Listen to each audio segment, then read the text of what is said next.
May all nights be with you. Hey, what is going on, everybody, with our and welcome spirits. to Fantasia. For today, we're going to be jumping into Feel another your session soul of quake and Epic 7 out today. Executor Got some more Salome, first impressions I for am you here. guys. This time around, we're going to be taking a look at Salome, who is going to be the brand new ML5 getting released next week. And you definitely don't want to miss out on her because she packs quite a unique kit, as well as being deeply tied into the story, and it is probably going to be related to what's going to be happening with future storylines as well, right? Which is pretty cool, seeing that Kayron has come back as a character, Ludwig as well. Salome is going to be at the center of all of this. Apparently she was a something Kayron just took upon himself to experiment on, and now she has become an emotionless husk. Her design looks absolutely immaculate, kind of almost like a gender-bent version of Genesis Roz, which is actually kind of funny.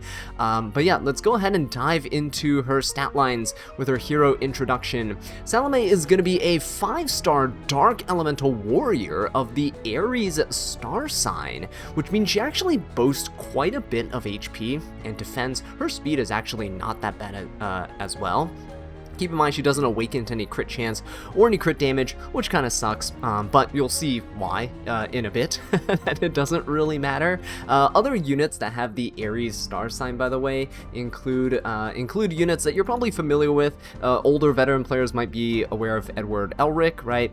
Kind of hard to build HP on him, actually, but Guard Captain Crow is a unit that is really easy to build defense on, also of the Aries star sign. And then if you go down, we can also find Laia, who's a unit that you can actually build a ton of HP on with relatively high speed pretty easily as well, of the Aries star sign. And Lionheart Sirmia, right? Probably one of the best examples of a unit that's mixed with HP and defense that also has decent damage that you can build. Other couple of shoutouts are going to be for Urban Shadow Shu, right, of also the Aries star sign, just showing you possibilities of like decent HP mixed with really high speeds, for example, and then a unit, for example, like Abigail as well. So some units they might have laying around that you might be a bit more familiar with. But yeah, that means her star sign's actually pretty decent. She also awakens, or sorry, not awakens into, but she self-imprints into HP, which is really good for her. She does scale with HP, and her imprint for the team, though, is like okay. It's attack percent, not as versatile as something like HP percent for bruisery teams, but for damage teams, cleave teams and such, attack percent is pretty decent to have sometimes. But most of the time you're probably just going to be using her self-imprint here. And now let's take a look at her skills. Her skill 2 is Salvation, releases Divinity, granting skill nullifier once to the caster, and cloning a target hero except for the caster for 1 turn. Grants an extra turn. Clone allows Salome to clone the target's appearance and abilities. Now, while in the clone state, separate skill cooldowns are applied, and when dispelled, unique effects granted to the caster by this clone skill are also dispelled. So, this is pretty cool, right? Not only do you get the protection in the form of skill nullifier, but you get to clone any other hero that is used in the battle. It could be your opponent's, but it could also be your own. Now keep in mind that clone only lasts for 1 turn, and you do copy all of the abilities and cooldowns and stuff, right, are separate too. So once you use this and you clone, for example, see Salome here has 27,000 HP, right? When she grants that extra turn, becomes Straze here, and has the exact same stats as him, so you don't have to build like incredible damage or anything. She even has Strike of Aspiration, which is Straze's artifact, safe to assume here, because he has the immunity, right? So yeah, it's actually incredible. This is why you don't really care about having your own damage imprint stats and stuff, because she is essentially just copying anything, a damage dealer, a tank, you know, a soul weaver, whatever. Now it is only for 1 turn, so when you use your skill 3 with Straze, for example here, even if you finish somebody off, you grant an extra turn, it doesn't do anything for you, right?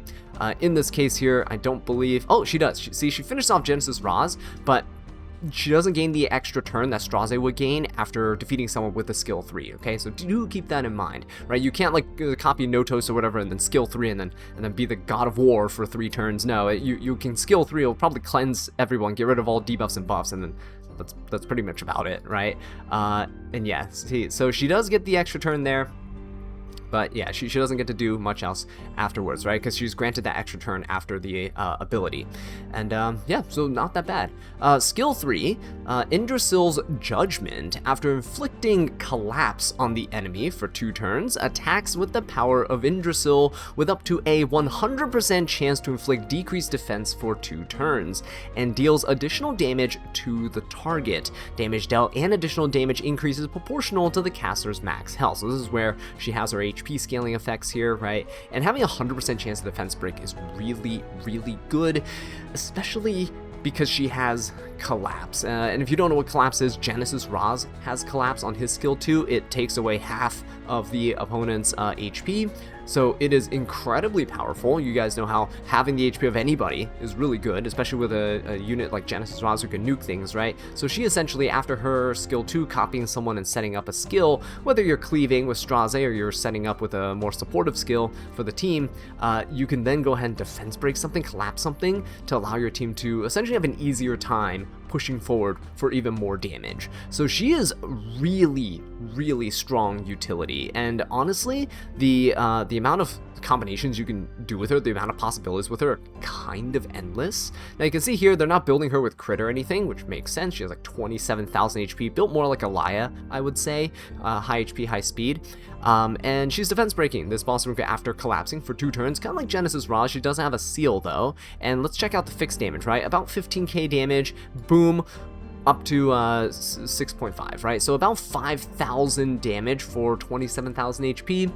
Not too shabby at all, okay?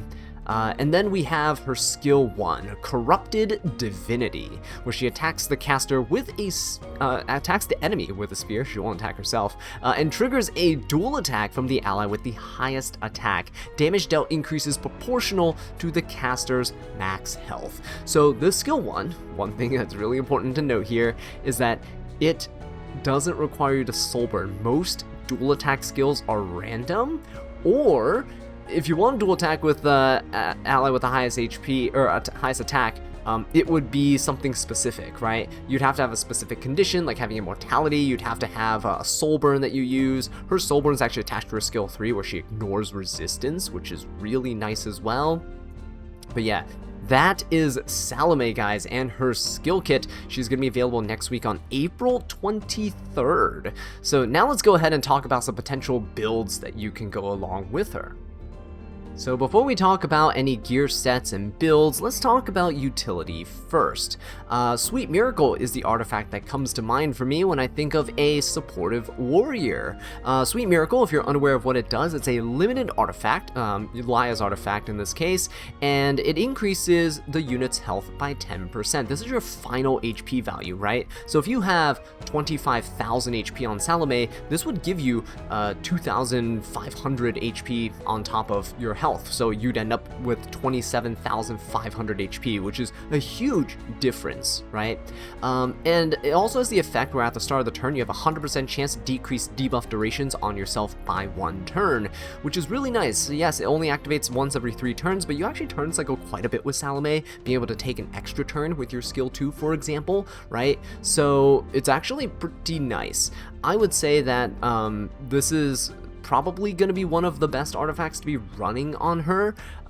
Just off the top of my head, we'll see in practice, you know, depending on what you're using and what type of team comp you're in, what units you're going to be copying and stuff, what supportive artifact you're going to kind of want to put on her. But this is the best one in my opinion. You can cleanse anything that's trying to stun you, sleep, all that stuff, right? Fear you, which is kind of good. Now moving on, another artifact that came to mind in terms of support is Thorn of the Blue Rose. Now this is Firecrow's artifact, and it says at the start of the first battle, acquire 10 souls. So this is a great way to allow her to soul burn if she's copying someone really quickly at the top of the gate, right? Copying someone that has a 10 soul burn, you can go ahead and get those souls for the team. You can copy your teammate or an opponent's unit if your opponent has a unit you want, and then use a soul burn, right? It's pretty decent, I would say. It also increases some damage as well for her. outside of her skill copying, right? So I think this is a decent option if you're, again, depending on your utility, depending on what you're going for, right? Maybe you have another warrior on the team that gives you 10 souls, maybe you have the thief artifact that gives you 10 souls, maybe you have Taga Hell's Ancient Book that gives you 20 souls, right? For more soulburn shenanigans and combo potential with her. The last artifact I want to talk about that's just a complete cheese, but I think it might work with her, just complete meme, but Creation and Destruction. It says after using a skill has a 17% chance to reset cooldown of the skill. So technically, you'll be able to skill 2 and it'll reset your cooldown, right? And then you can use it again without any cooldowns. That would be kind of cool. It definitely is an absolute meme, and it's definitely a win more type of artifact, but if it works, right? So I'm just throwing that one out there. So now let's go ahead and turn our attention over to gear sets. We're going to be using Ed here as an example for our builds later, but going to gear sets here, I think building Salome fast is probably going to give you the most utility. She has 117 base speed, which is not bad by any means. You know, Laia can be built up to 270 speed pretty comfortably, pretty easily, right? So I would say speed set is definitely one to consider for your top skill or set to be building her on, right? And aside from that, I don't really think there's another 4-piece set that you'd want to go for on her. Maybe if you're playing slower and stuff, protection set might be okay for kind of providing barriers and utility for the team, but I really think going fast with a speed set, copying whoever you want at the start of the battle to use her with is going to be your go-to. Now, not to say that that's what everyone is going to be doing, because if you want your other teammates or someone else to set up, right, before Salome does her copy and does her skills, maybe a team comp where she needs to go later, then I would say going for a no speed build on protection set kind of will kind of work, right? I say no speed, but I say no speed set. You might still want her on speed boots so she can take a turn in a reasonable amount of time. When it comes to 2-piece sets, there's definitely HP set that you can use to bolster her bulk, but there's also immunity set where if you don't want to get debuffed, right? Immunity set is probably pretty decent to use on her, even if you're using Sweet Miracle, right? It just adds another layer of protection for you from debuffs and all these other things that are out there. Immunity and HP, probably the way to go in terms of that. You can build some effectiveness on her if you want to for her skill 3, but the fact that you can soul burn it to ignore resistance means you probably don't need to build any effectiveness, right? They're making it pretty cut and dry, like what you need in terms of stats. You can concentrate them all into HP and speed, in my opinion.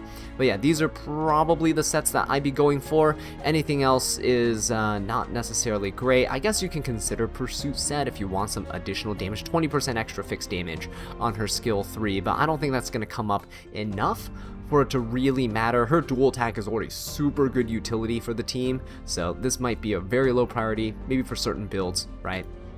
So here's a sample speed build that I put together here. She's going to be on speed immunity in this example, and she's running Sweet Miracle, so this is actually not her full health value. She's going to get 10% additional HP on top of this, bringing her total over 29,000 health, right? This is on immunity set with speed and everything, which is really nice at 270 something speed, and you can see the gear requirements on the right side. Nothing super insane. I know I have a 22 speed piece here. As I say, it's not super insane, but honestly, if you had more HP on this, a little less speed, and you had a little bit more speed on the helmet, it would balance itself out relatively easily, right? The average speed on these pieces is well below 20 speed, so it is actually quite manageable, okay? The speed and immunity is going to be really nice in my opinion because it allows her to go first and gives her so much more utility. Not necessarily first, right? Like, you're not contesting openers here, like Rinnock or anything, but it does give her a lot more possibilities when you can copy things earlier rather than later.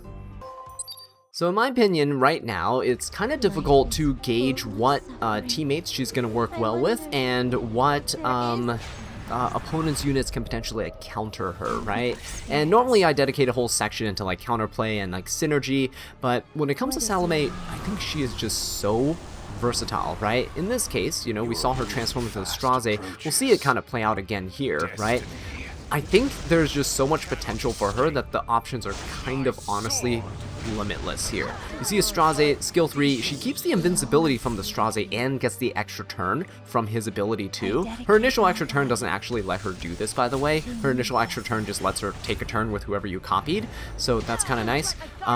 If you have a unit like Astraze here that lets her grant an additional turn, you're going to be cycling your cooldowns for the skill 2 so fast. I think she's going to have like 1 turn left on this skill 2 or something, maybe 2 turns. It's going to cycle so quickly, and we're seeing that she sets up really, really nicely for a cleave, right? In the second option here, the reason why I say to build her fast is she can be paired with really slow, high damage units. For example, this this Bystander Huayang here is getting pushed back in combat readiness. You can see how far back she is, right? And if you want to copy the Bystander Huayang, you can get the exact same stats as the Bystander Huayang. This used to be why dual attack units like C. Lilius were very strong, because when you take a turn, it's essentially C. Lilius's turn when she dual attacks becomes the turn of the DPS unit that she's dual attacking with, right? And in this case though, Salome takes that to a whole new level. She just becomes that unit. Not only is she able to dual attack with the highest attack unit, but she's able to become that unit. And look, Bystander Huayang's so far back in the combat readiness bar, and you're able to still take a turn and nuke, right? With copying the Bystander Huayang here. It is crazy good utility, and I don't think it can be understated like how crazy good she is going to be. Definitely going to be impactful, definitely going to be very strong. Now, is she an auto win? In that case, definitely not. If you have poor team synergy, or if you don't really have good units on your side to copy, or good units on your opponent's side to copy, then she's not really going to do a whole ton, right? If you copy a debuffer, for example, you can maybe inflict some debuffs onto your opponent, but yeah, if you copy a damage dealer, right, you can inflict some DPS, maybe cleave your opponent a little bit faster, right? Really depends. See that dual attack right there? Huge, because, you know, you don't have to soul burn anything for the Bystander Huayang, and she is the highest attack unit. It grants very consistent damage for her. That's what she is. She's increasing the consistency of your team. It's like in a trading card game or something like that, right? Yu-Gi-Oh! Or whatever.